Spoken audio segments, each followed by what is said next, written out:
the year.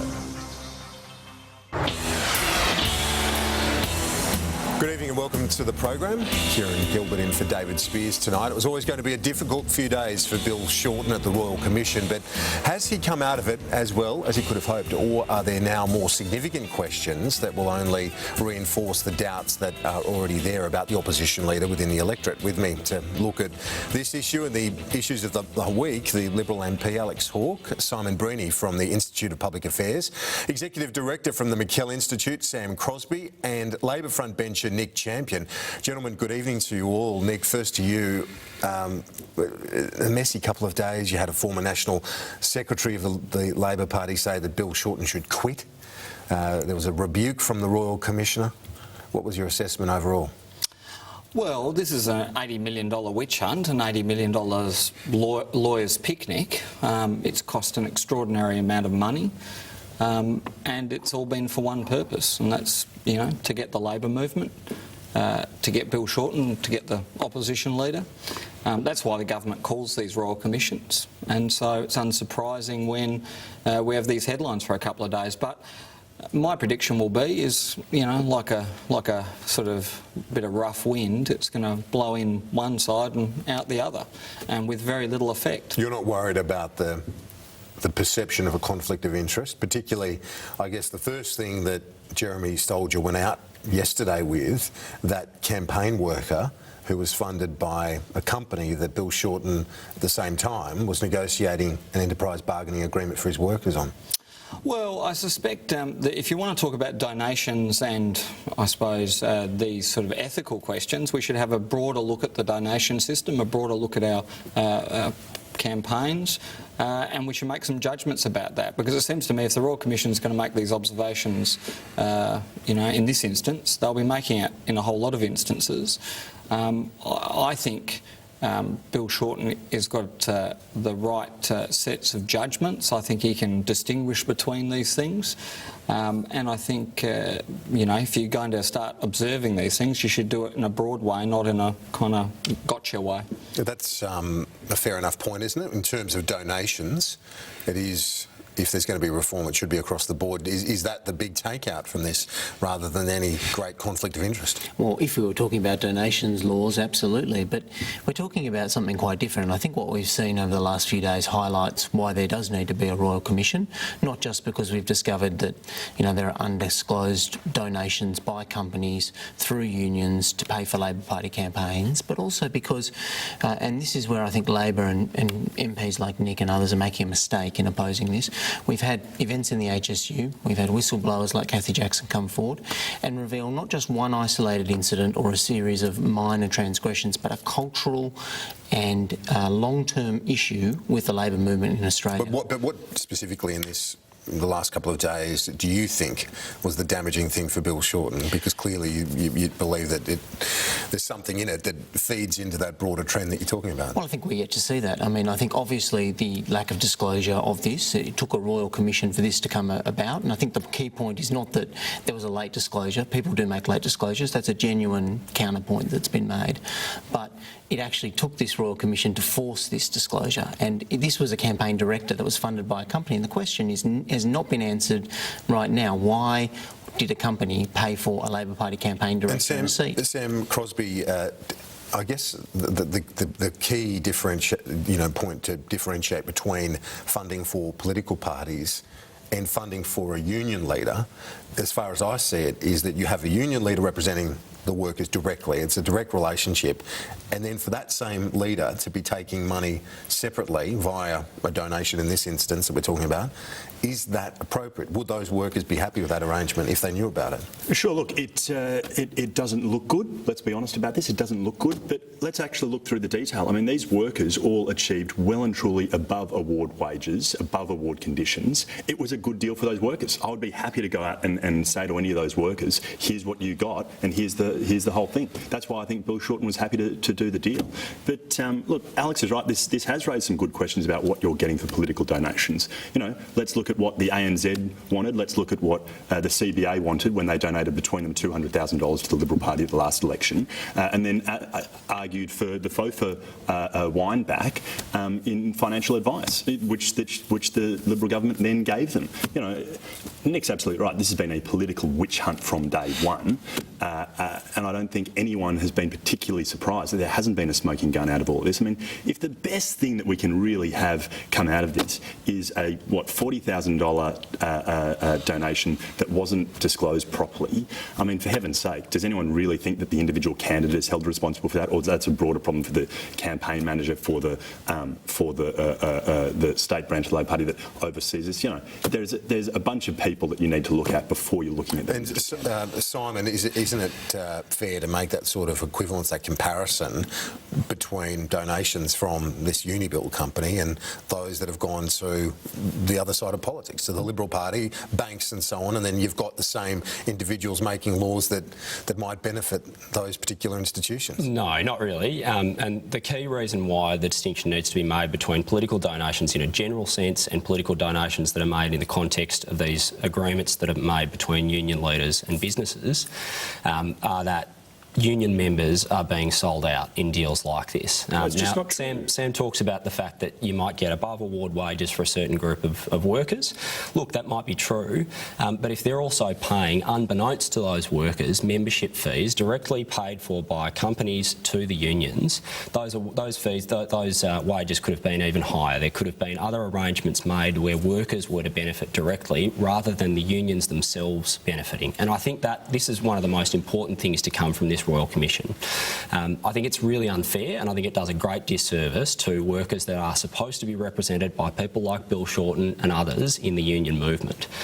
For Sam and for Nick to talk about this being a witch hunt, there have been some very, very serious allegations that have come from this. I'm really looking forward to getting to the bottom of this, because I think there are some very, very serious questions that Bill Shorten and others in the union movement need to answer. But okay, let's stay with you on this, Simon, because I guess if you compare, what are we comparing these agreements? I mean, I know there is the case of Clean Event when apparently they were getting less than the award.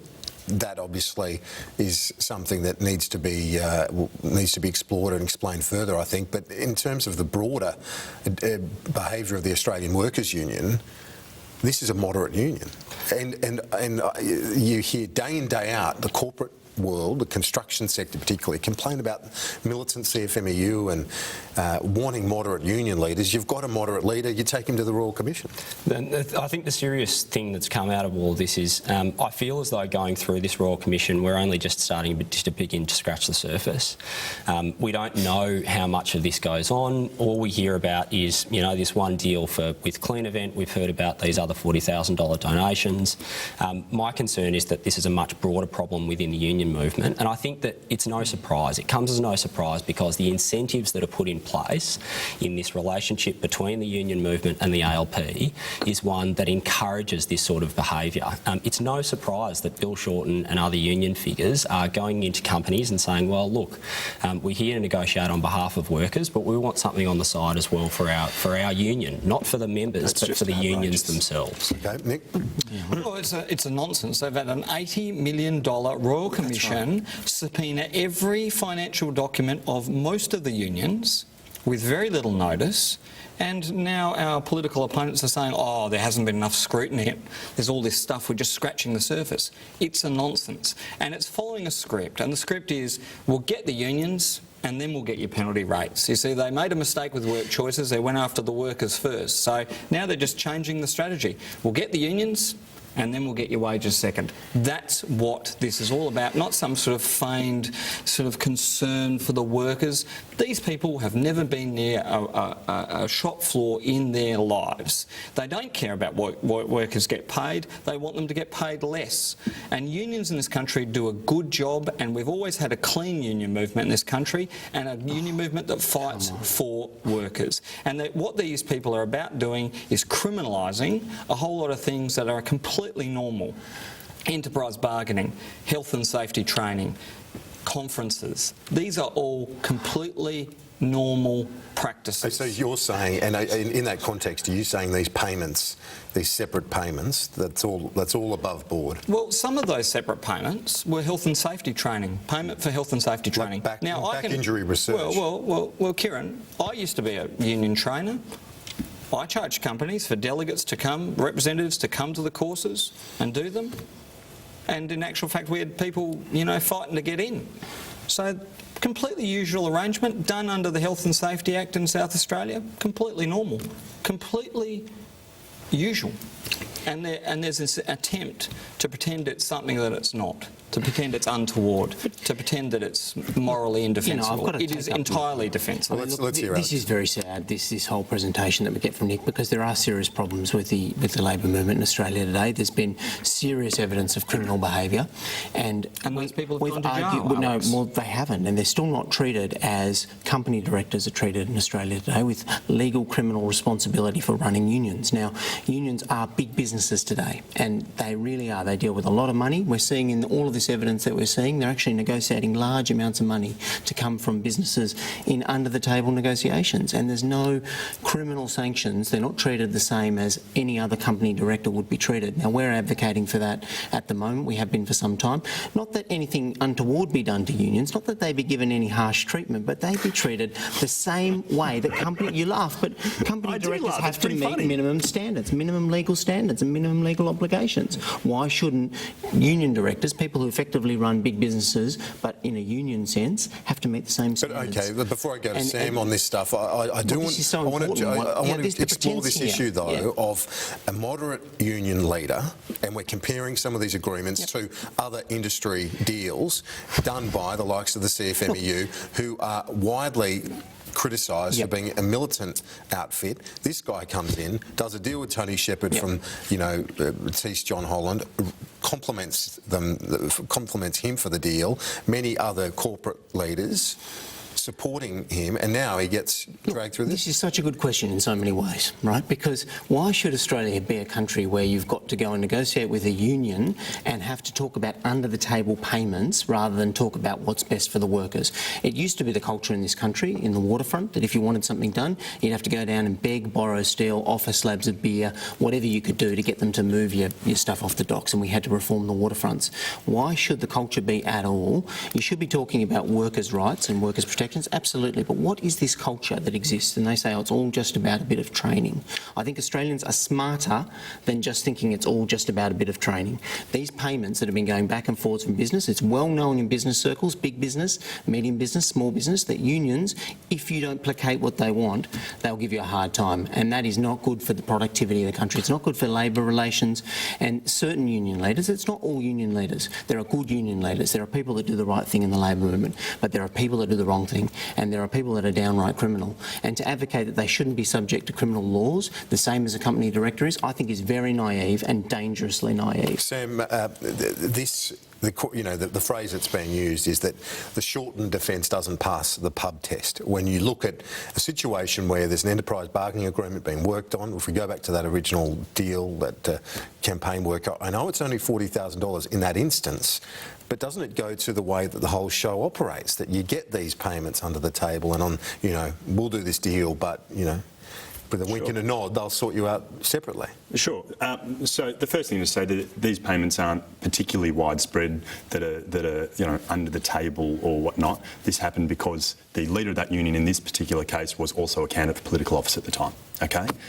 In the cases that Nick was referring to about OH&S, a lot of those times that's in the agreements. The workers are seeing that and voting on that in the vast majority of those cases. But I'm sorry, I have to take Alex up on this point. From the party that brings you work choices, they're now sitting here with a straight face defending workers' rights and saying, I'm for the worker, here. I mean, give me a break, guys. But it's okay for Bill Shorten to trade away, right? Bill Shorten is a guy that has dedicated his entire working adult life to sticking up for workers, to fighting for people in mines, in building sites, in industries where people literally die every single year, fighting for their OH&S rights, fighting for their ability, fighting like every other union leader has for a 38-hour week, for superannuation, for the pension. This is what the Australian union movement has brought Australia. And that's what, why not have a political inquiry, a political royal commission? Let's have one into how great the union movement is. Simon, is it appropriate that you have 3 Labor leaders within a year fronting royal commissions. Doesn't that look like a witch hunt? Or two witch hunts? Well, I think it looks like there's some grubbiness going on within the union movement. And look, I think... But one was separate. This was you had the insulation inquiry, and then there's 3 Labor leaders within a year since the Abbott government came to power. Yeah, and look, I think the most concerning out of these are the current revelations. I think what we're seeing with Bill Shorten is the most serious. Look, policy decisions that have been made by a previous government, very serious allegations there, very serious questions raised. But the most serious element of all of this, I think, is the fact that we've got agreements being made by people like Bill Shorten and others in the union movement which sell out workers that they are there to represent. And that, I think, just, that's pretty grubby. But again, I go back to that point. You're comparing it to other industry agreements in a place, Melbourne, where the construction industry, the CFMEU paid a fine just last week, I think $3.3 million for behaviour. This is, again, I put it to you that this is a moderate leader. He's had to answer some difficult questions the last couple of days. But isn't this about where you want the union movement to be, negotiating and cooperating? I know you complain about the whole structure, but you've got, as I say, Tony Shepherd, a very well-respected business figure, coming out and endorsing the Shorten approach. There's no doubt about that. But of course, it shouldn't be unions versus business owners. It shouldn't be business versus unions. But why does Bill Shorten, to take Sam's point, get the right to sit around with a big business and negotiate away the rights of workers? Because Bill Shorten was elected by hundreds of thousands of his members. No, but why does he get the right? You say it's terrible for us to advocate for IR reform as a political party publicly because we believe in it, but it's right for Bill Shorten to sit round a table with a big business and negotiate away the rights of workers for under the table. So why was Clean Event? Why was this deal done where it was less than the award? Why is that okay? Let's just remember... Cleaners were on less than the award. Well, let's just remember the industrial relations climate at the time, and I do because I was a union official, and I can tell you that in retail, for instance, we had there were Australian workplace agreements around at that time that regularly undercut the award, did away with all the penalty rates, sometimes for very, very small pay increases. Hang on. No. Those were done where the workers were in full... I mean, the worker agreed to the agreement that they were signing. Let me tell you, and I've made some... there's plenty of evidence where what happened was, boss said, here you go, sign it. You can have a think about it if you like, but it would really help the business if you signed it. And of course... people sign these things. New starters were all put on them. They didn't get a choice. I don't know about you, Nick. Take the job. You can sign the contract or not have the job. This wasn't negotiated. It wasn't negotiated by a union leader. No, but what I'm saying to you is, you can't just say, "Oh, the award's here." Like the award's here, and this new agreement came in under it, because you've got to look at what was happening in retail and in cleaning. And I can tell you, there was a lot of pressure on awards at that point, and it was pressure that was put on by the industrial relations system. So what I'm saying is... there's nothing untoward in that. Well, what I say is look at things in their context and look at things in their complexity and look at the bargaining environment that was around at the time. And I can tell you, cleaning is dominated, because I was a cleaner, dominated by people who don't pay the award, have never paid the award, don't pay penalty rates. That's why people join unions. Well, if we look at the overall couple of days, I started in the introduction referring to that rebuke from the Commissioner. He clearly wasn't happy with what he was seeing from Mr. Shorten. Well, it seems to me if you give yes and no answers, they'd ask for complexity. If you give complex answers, they ask for yes and no. I mean, I don't think that this is a forum where the person who's answering the questions gets a fair go. They are by their nature witch hunts. They're there for a political purpose. That's what they're doing. Are you worried about the damage done, though? Because clearly there are still doubts about Bill Shorten in the electorate. How much damage has been done? No, because what the strategy here is to say, oh, there are questions to be answered. But of course, we have these very expensive commissions, and what comes out of them? What came out of the last 2 commissions?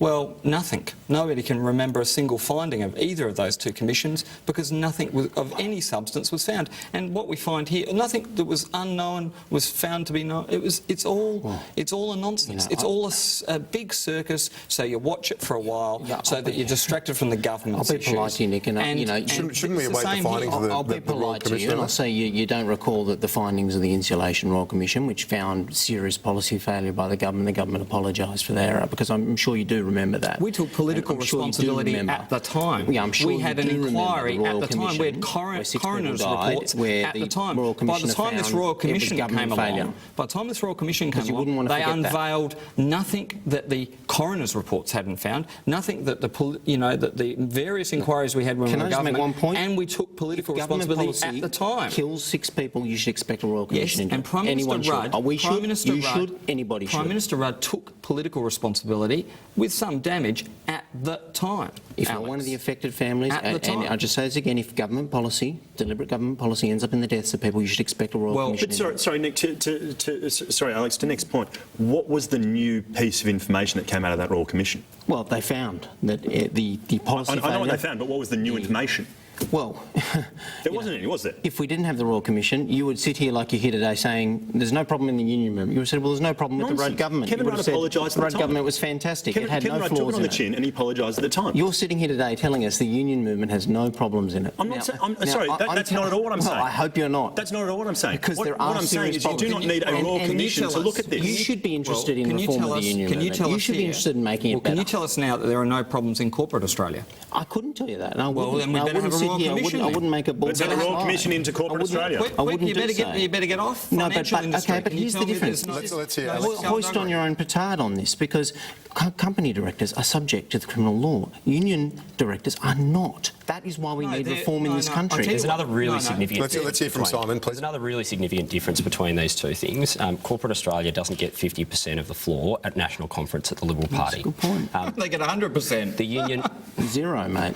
the, Zero. un, the unions have 50% of conference floor at national conference of the Labor Party, and that's the key difference between the two. There is no institutional, structural linkage, relationship between corporate Australia and the Liberal Party. There is an institutional, structural relationship between the We've got Labor to go to a Party and break. the I just want to finish here, Simon, and you've repeatedly said that the big development is damaging for Bill Shorten. What specifically is it, in your view, out of the last couple of days? Look, I think that the fact that we've uncovered this most recent donation, this most recent $40,000 donation, is really a small thing in the scheme of a much larger problem for Bill Shorten, which is that we now have seen a series of these sorts of deals being done. It's not just damaging for Bill Shorten. I think there's a broader problem of this relationship that I've referred to a couple of times tonight between the union movement and the ALP. So I think it's a broader problem for Bill because it shows that this is not just a once-off. It's not something that's just happened once. It's systemic. All right, let's take a break. Back in just a moment. Stay with us.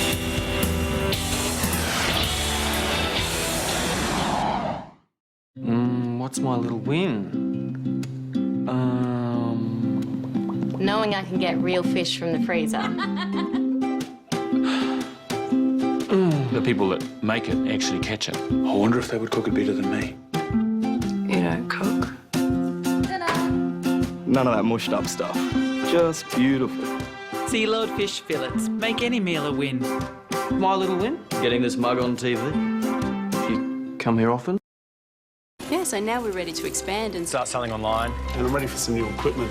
Talk to ANZ, the only Australian bank that has pledged $2 billion in lending for new small businesses. So you can do it your way. Can a business have a mind, a subconscious, a knack for predicting the future, reflexes faster than the speed of thought? Can a business have a spirit? Can a business have a soul? Can a business be alive?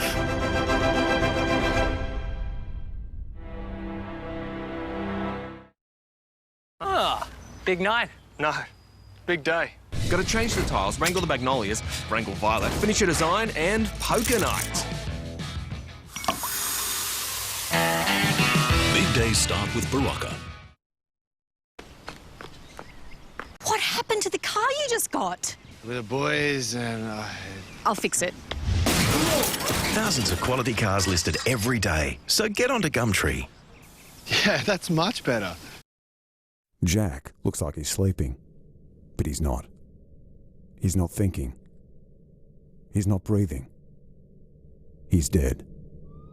The twist is that Jack's mum safely buckled him up at the beginning of the journey.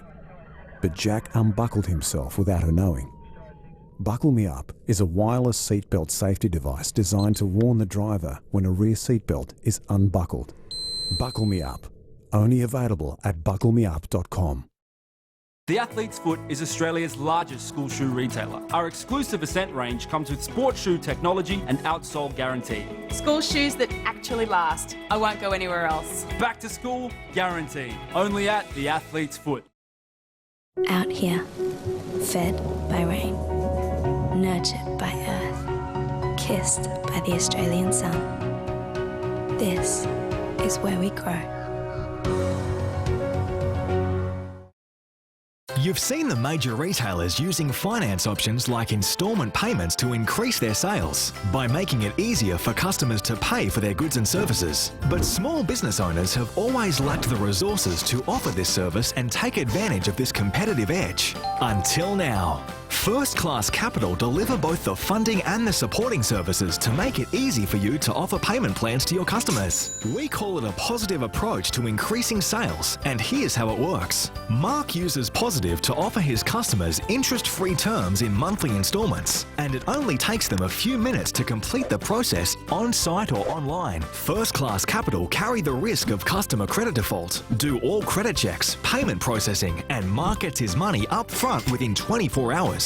Making it easier for his customers to do business increases his sales, which means Mark's business has never looked better. Contact First Class Capital now and increase your sales today.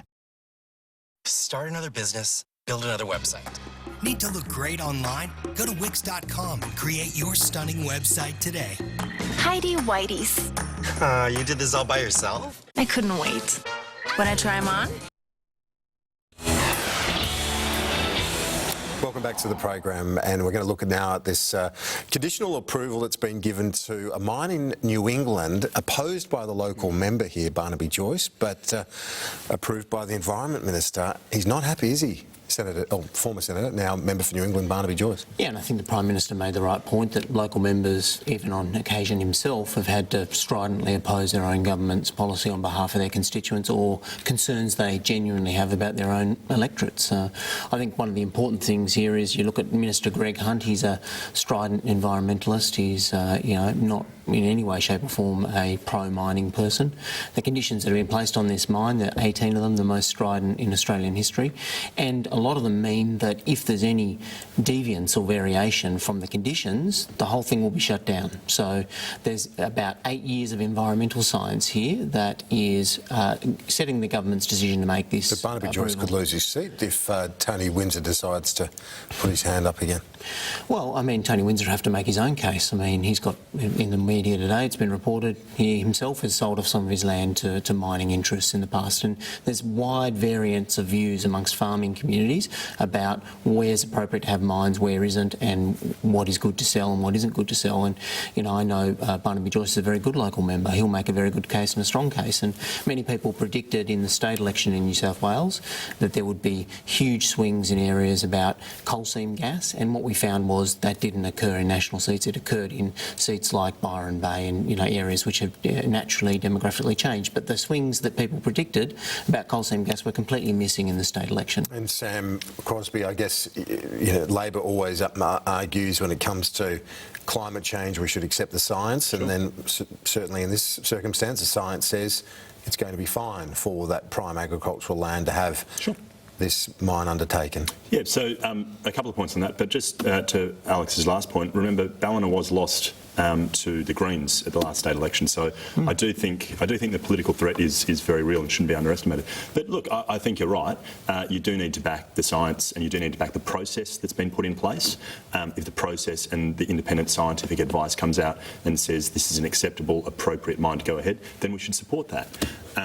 But the point I do have to pull you up on is where you're talking about prime agricultural land. Let's be very clear about this. This isn't on the Liverpool Plains themselves. No, it's not. This is around the ridge area, which is, I've been there a number of times. It's largely scrappy cattle and, sheep grazing area. You can't grow much on those ridge areas.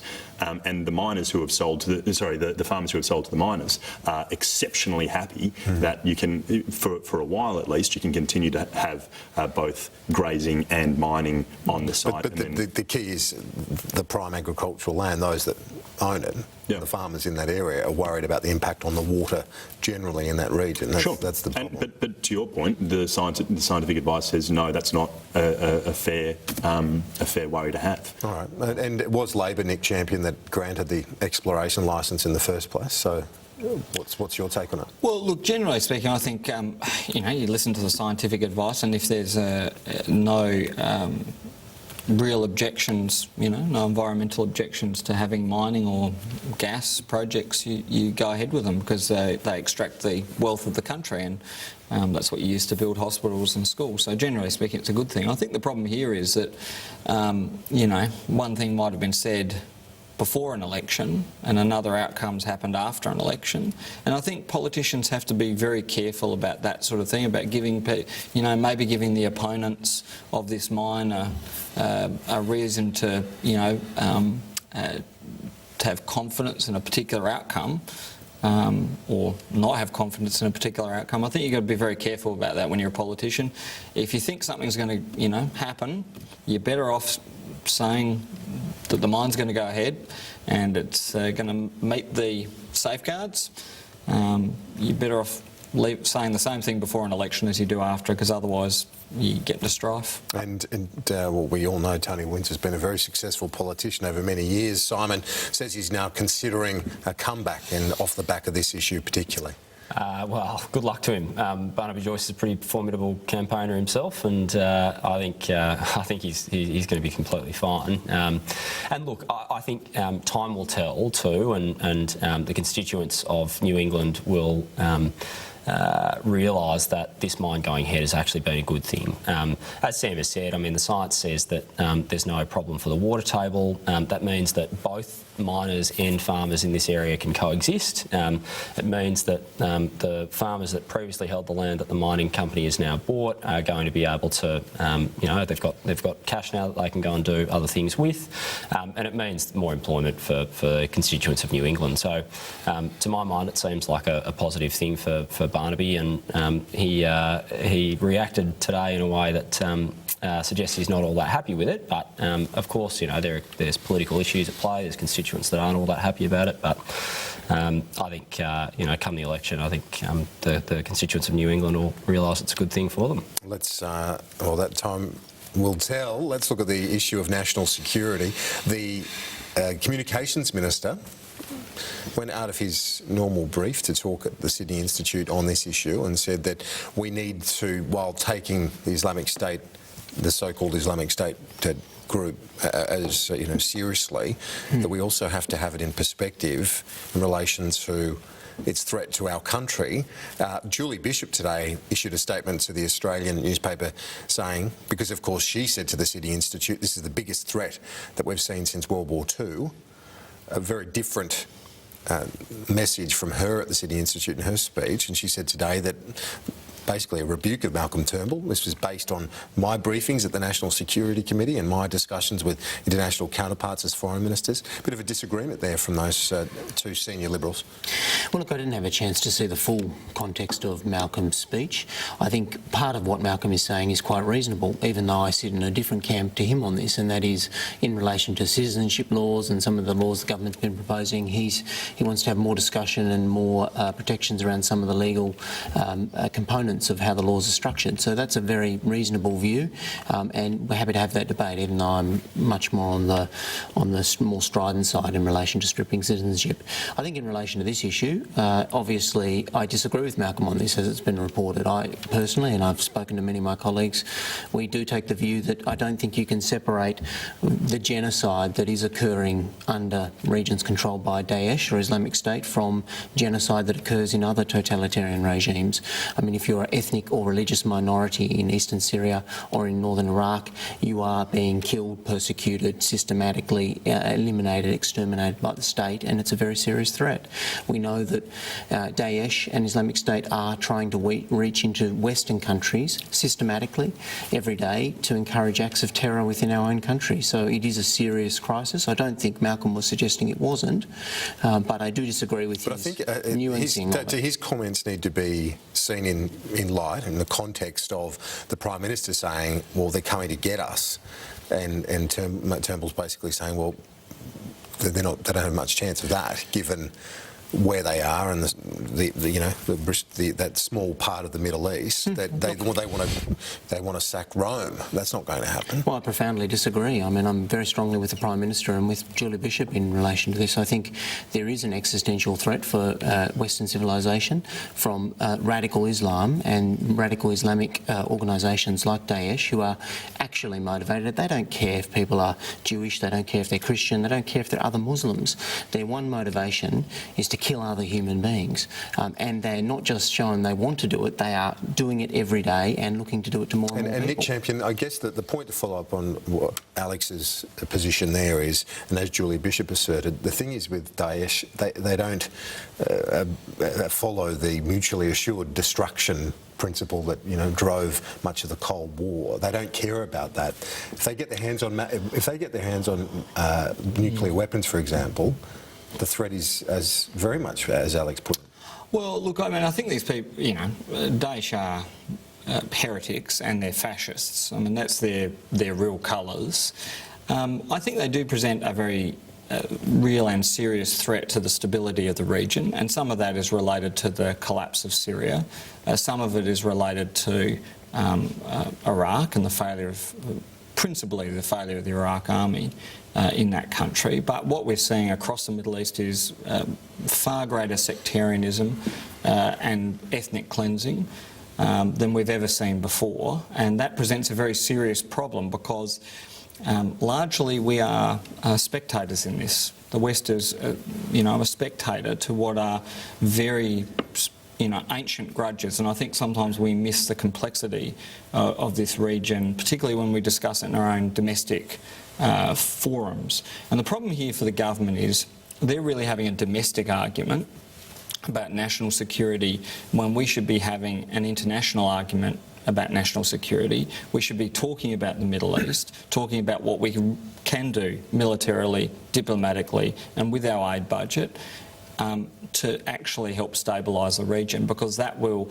help to end conflict, and it will help to end the tragic movement of people. And as Alex says, you can't look at the Middle East without really feeling as if it's a tragedy. So I think the government's problem is they're having an internal debate, an internal domestic debate, and you've got two ministers basically auditioning to be Prime Minister, while the Prime Minister's off, trying to stump round a few backbenches and win a few votes there. It's a confused picture. Simon, was it about that, do you think, comparing that sort of more nuanced language from Turnbull with the very strong rhetoric that we've heard from the Prime Minister on this issue, the death cult he refers to constantly, and that they're out to get us, that sort of stuff? It was a real contrast with that sort of language. Look, I think there are real distinctions that are made around policy. Whether they have broader political implications, that's anyone's guess. I don't pretend to know the mind of Malcolm Turnbull. If he was on the show, he could tell you himself. But I think that he raised a really important issue. And there's a few really interesting things to say about Malcolm's speech. One is that there is a very significant threat of Islamist terror, and that's over in the Middle East. It's here as well. And that's a point that he made. The other point that he made was that although there is a balance to be had between how far governments should go on these questions, how much power should be given to various authorities to investigate and to prosecute criminals and terrorists, he said that this government had gotten that balance right. So I think when people sort of look to say, oh, well, there's some distinctions to be drawn here between the approach of of Abbott and Bishop on the one hand and Turnbull on the other, they're a bit overblown. He clearly said that the direction that the government was going in was right and that balance had been struck correctly. But he does raise some really, really important issues about the rule of law and about fundamental legal rights and about whether or not the approach that's taken in this area sometimes goes a bit far in eroding the rule of law. And one of the things that I was delighted to see was that he referred to a report that me and my colleague Morgan Begg put out at the end of last year, which talked about how significant this problem is. It's a very, very significant problem. We found that there were 262 cases of the Commonwealth, only the Commonwealth, that's not regulations, that's not state law, running roughshod over the right to silence, the presumption of innocence, these sorts of fundamental legal rights.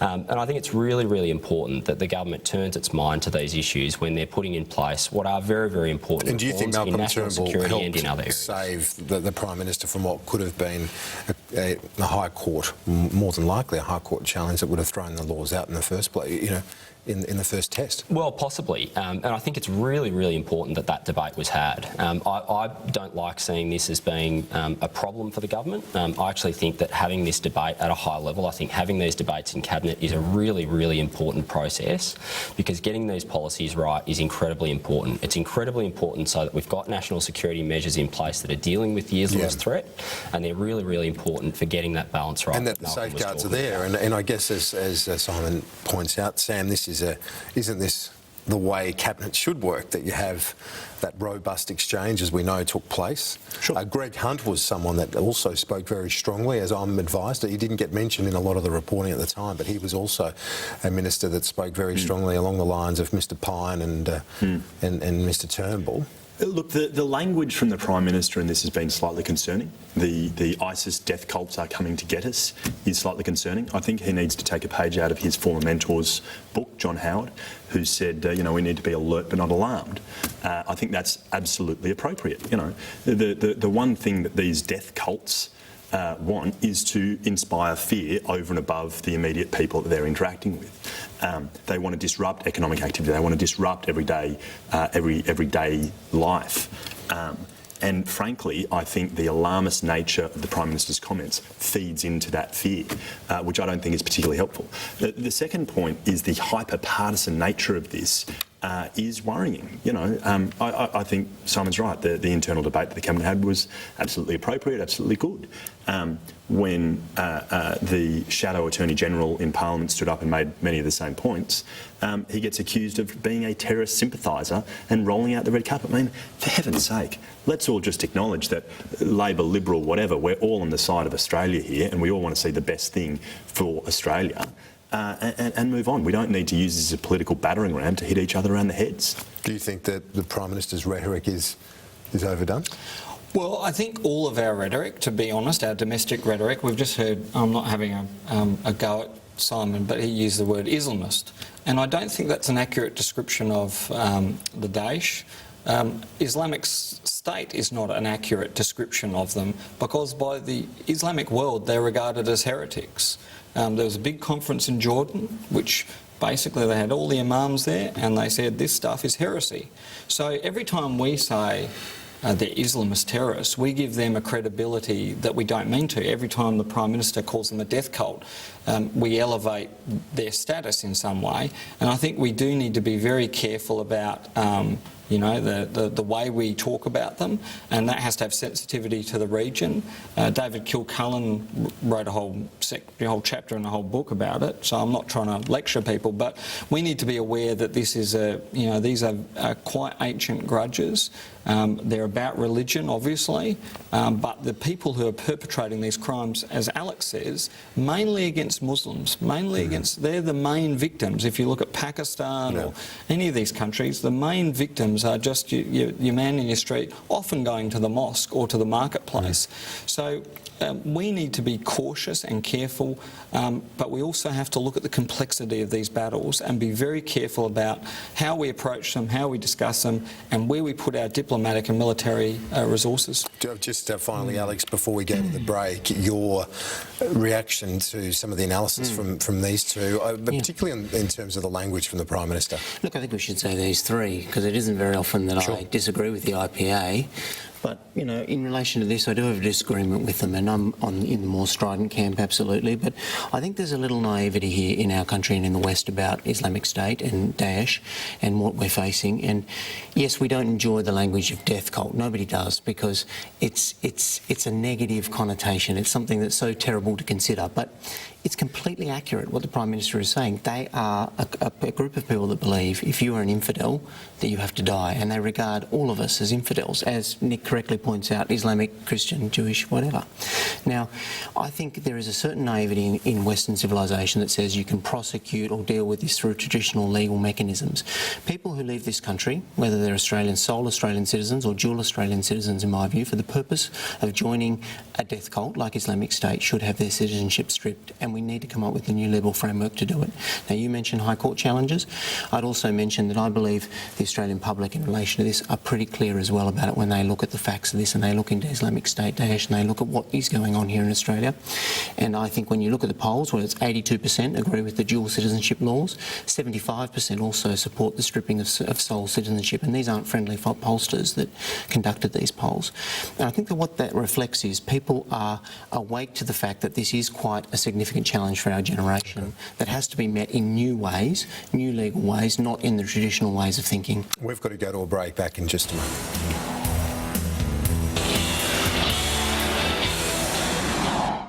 Give your small business a boost with Reckon One, Australia's most affordable online accounting software. Run your business from our beautiful dashboard. Connect to your bank to easily sort out your transactions. Track profit to each of your jobs. Send invoices on the go. And of course, being in the cloud, so much more is possible. There's a reason 600,000 businesses have chosen us. Try Reckon One for free today at reckonone.com. The Kia Cerato surprises more and more Australian owners every day. Andrew said, "Exceptional standard features, tremendous value." Kia Cerato is surprising Australians every day, and it'll surprise you too.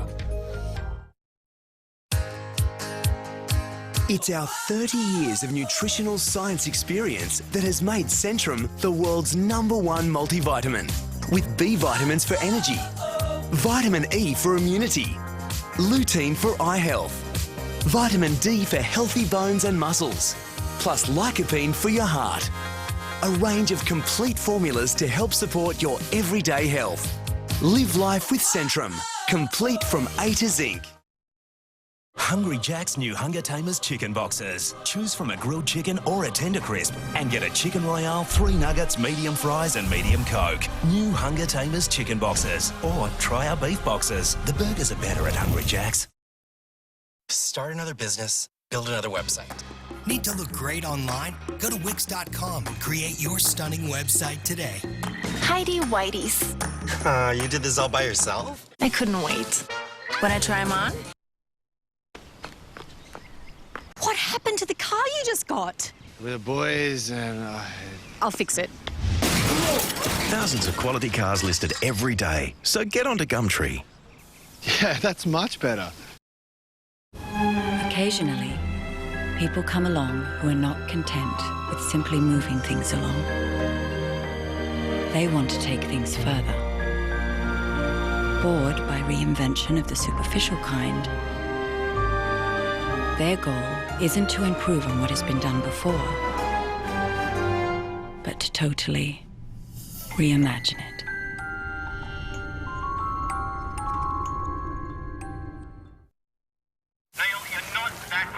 Pretty high. No, it's not, Neil. It is. The cat did it. That's true. Mate, stay calm. We do this all the time. Okay, I'm gonna do it. You'll be fine. Sometimes only a real person will understand. Hi, I've been in a bit of an accident. Do you need any emergency services? No, I think we've got that covered. Luckily, you can speak to someone at Amy 24/7. At the Athlete's Foot, finding the perfect shoe is not an art, it's a science. Fitzy tells us what type of foot you have in more detail than ever before. Then we'll find the perfect shoe for you. Guaranteed. Fitzy, only at the Athlete's Foot. Unibet. First mobile bet refund. Get up to $50 cash back into your Unibet account if your first mobile bet doesn't win. Minimum stake $10. Unibet. By punters for punters. Gamble responsibly. This month only, get fleet pricing for all at Holden. Like the 7-seat Captiva 7LS, now with a fleet price of just $28,874 drive away. Save like a fleet buyer without being one at your Holden dealer today. Let's go there. With Reckon One, Australia's most affordable online accounting software, you can run your business from our beautiful dashboard, and being in the cloud, so much more is possible. There's a reason 600,000 businesses have chosen us. Try Reckon One for free today. Welcome back to the program. And the week began with that summit with Indigenous leaders, 40 Indigenous leaders, chaired by the Prime Minister and opposition leader, a show of bipartisanship. Alex Hawke, where's this at? What's the prospect of having this bipartisanship last through to a referendum and a successful result then?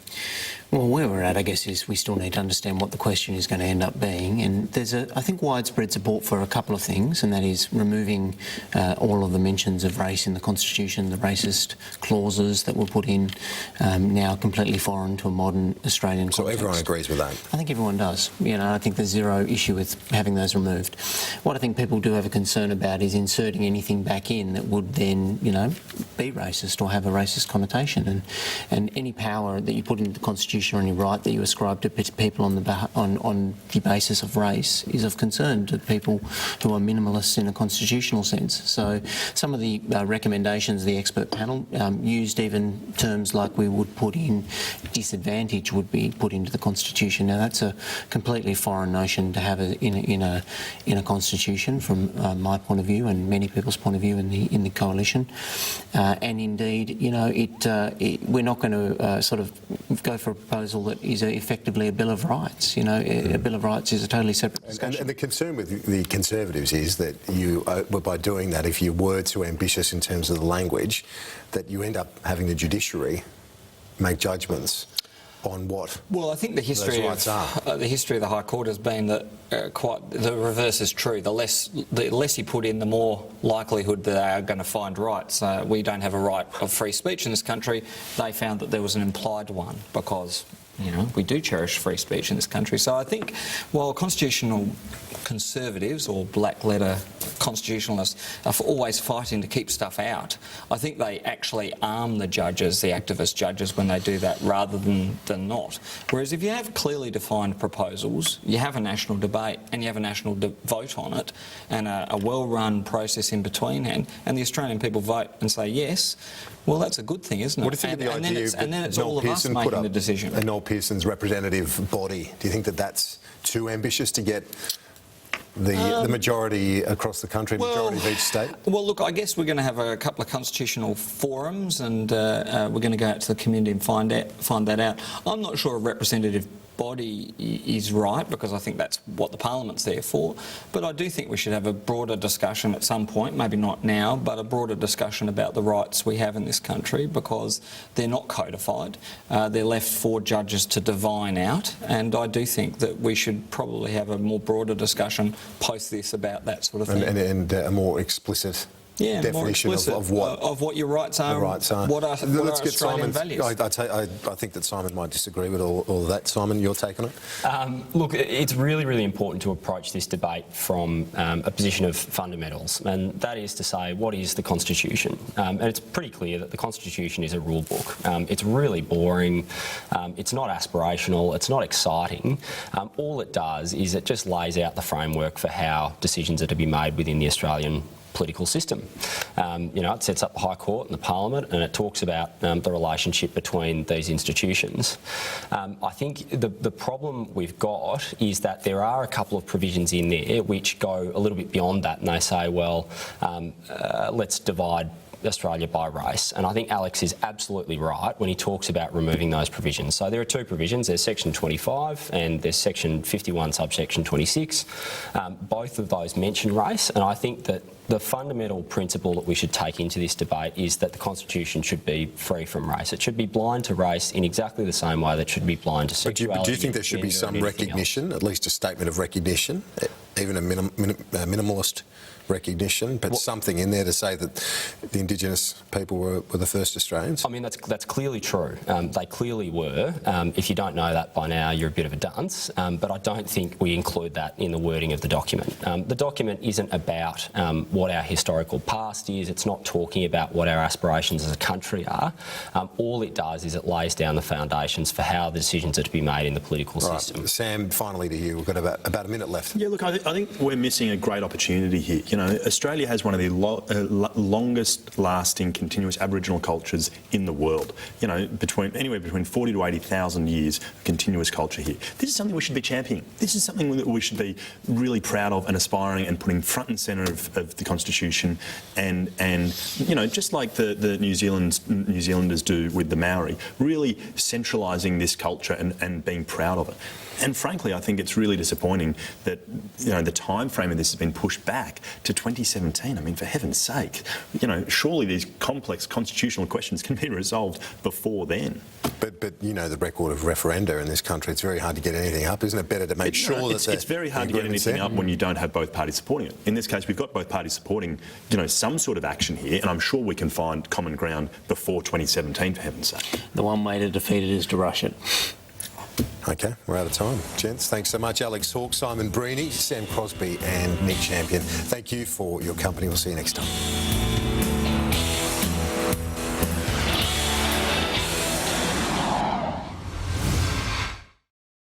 Introducing the Amex Offers Machine.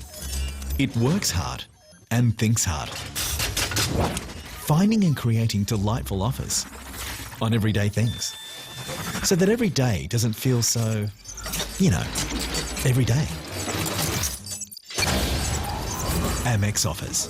Just part of the perfectly packaged service we deliver daily. American Express.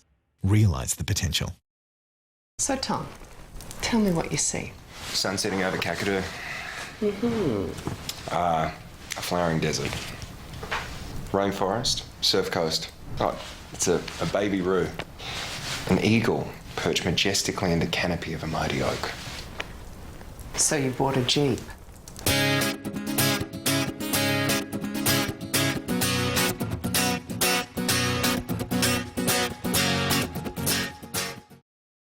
Australia's biggest stocktake sale is on at Myer, with 30% off the original price of children's jackets, sweat tops and knitwear, and 20% off toys. Conditions and exclusions apply. Ends Sunday. Visit Myer today. Hungry Jack's new Hunger Tamers chicken boxes. Choose from a grilled chicken or a tender crisp and get a chicken royale, 3 nuggets, medium fries and medium Coke. New Hunger Tamers chicken boxes. Or try our beef boxes. The burgers are better at Hungry Jack's. Confused by the Medicare levy surcharge, health cover loading or rebate? Then talk to us. We can make sense of it all and help you find the best deal from our range of leading health funds. Call Compare the Market today. Occasionally, people come along who are not content with simply moving things along. They want to take things further. Bored by reinvention of the superficial kind, their goal isn't to improve on what has been done before, but to totally reimagine it.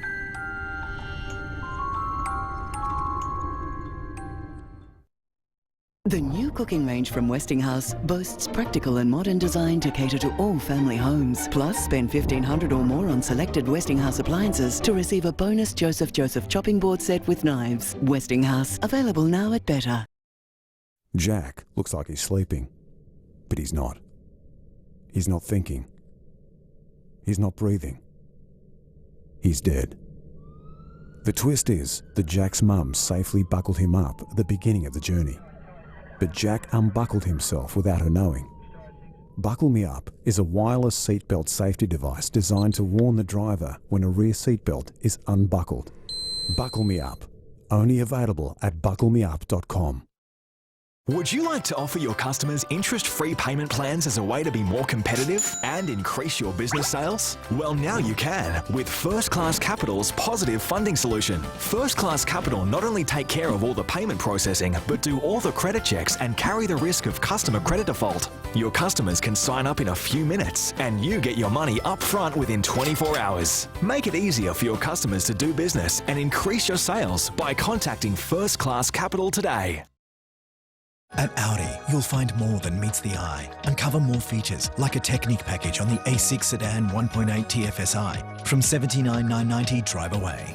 Explore more at your Audi dealer. This is Sky News Live, Australia's news channel. Paul Murray Live is brought to you by BMW. The ideas of tomorrow realised today. Compensation. One of the worst things that you could imagine. It's just a terrible, tragic event. To some breaking news from Canberra. A cross-party bill legalising same-sex marriage will be introduced when Parliament resumes next month. Chaos at the New York Stock Exchange after a technical glitch, while in China investors panic as the market takes a dive. Losing some $3 trillion. Ugly if you're a New South Welshman. Geez, didn't see that one coming. Very, very pretty if you're a Queenslander. Never in it. No one predicted that scoreline. I think it's more proving a point to ourselves, to be honest. Absolutely thumping New South Wales in the Origin decider. The Commission seems a long way off completing its interrogation of the opposition leader. No. A company paid for Bill Shorten's campaign director through the union. It was only declared as a donation in the last few days. Delivering unrivaled live coverage. This is Sky News Live, Channel of the Year.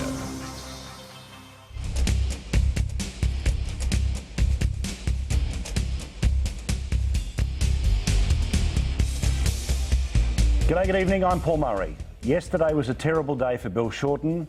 Today was even worse. Every single deal that was detailed by the Royal Commission was a smoking gun. Every single one showed a pattern of behaviour, where the people who are supposed to be the workers' advocate are secretly getting bought off by the very companies they are trying to negotiate with. Today we heard about details of a building company, a glass company, a mushrooms company, a construction company, a chemical company, and back to the cleaning company that we spoke about yesterday. Every single deal was the same. We negotiate the pay and conditions of the workers, and you, the boss, buy industrial peace. This was Bill Shorten's reaction to 1, 2, 3, 4, 5 smoking guns at least, and some of them are cannons. It's part of the rite of passage for a Labor leader that in Mr Abbott's government you get called before a Royal Commission. But what I was willing to do, as I did, was cooperate and answer questions, and I certainly relished the opportunity to talk about my record. Did it feel like a witch hunt? Did it feel like a witch hunt? I'll leave it for others to judge. It was Mr Abbott's Royal Commission into Unions. But I seek to offer myself as the alternative Prime Minister of Australia.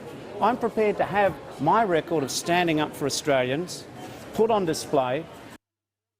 We'll talk about that record in absolute detail in a moment. But how flippant Bill Shorten is about Labor leaders going before Royal Commissions. Now, Julia Gillard, I think it's very fair to say, had questions to answer and quite correctly turned up before this Royal Commission. But certainly the case against Bill Shorten is about 100 times stronger than the one that was against her. But most importantly, how disgusting of Bill Shorten to simply fob off a Royal Commission into the deaths of 4 people because of the way that Kevin Rudd ran the federal government that resulted in the deaths of 4 people as a result of the Pink Bat scheme. Just think about that the next time you hear them saying about a rite of passage for Labor leaders. 1, potential criminal allegations that I think she was able to bat away. The right place to do that was in the Royal Commission. In terms of Kevin Rudd, I think we should have a Royal Commission when 4 people die because of the decisions of a federal government.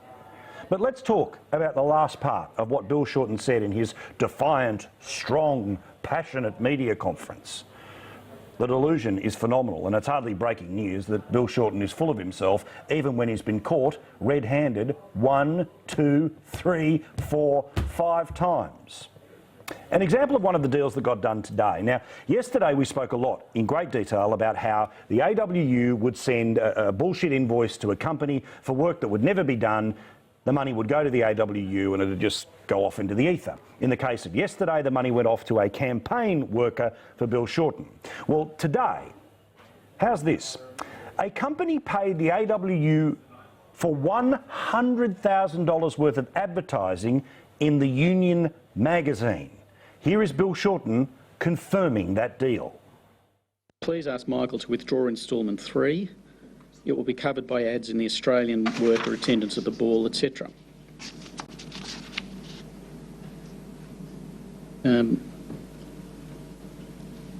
So it suggests to you, doesn't it, that the claim for services in the amount of $110,000 is not a genuine claim, because Tees is just saying withdraw it and we'll cover it with ads in the Australian Worker, attendance at the ball, etc. It's a fair reading of that letter, isn't it? Dare I say it again, Mr. Stolger? This is after my time as Victorian Secretary. The only other thing I can read is this is a document prepared by a company and sent to someone else. You're asking me to comment on, interpret its meaning.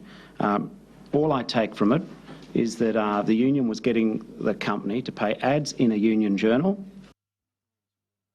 Okay, for $110,000, I checked this out today, you would be able to buy a double-page spread in the Australian newspaper or 3 full pages of advertising in the Women's Weekly. Does anyone seriously believe that the advertising rates of the union newspaper, which is released by the federal office, the one that he was working in, was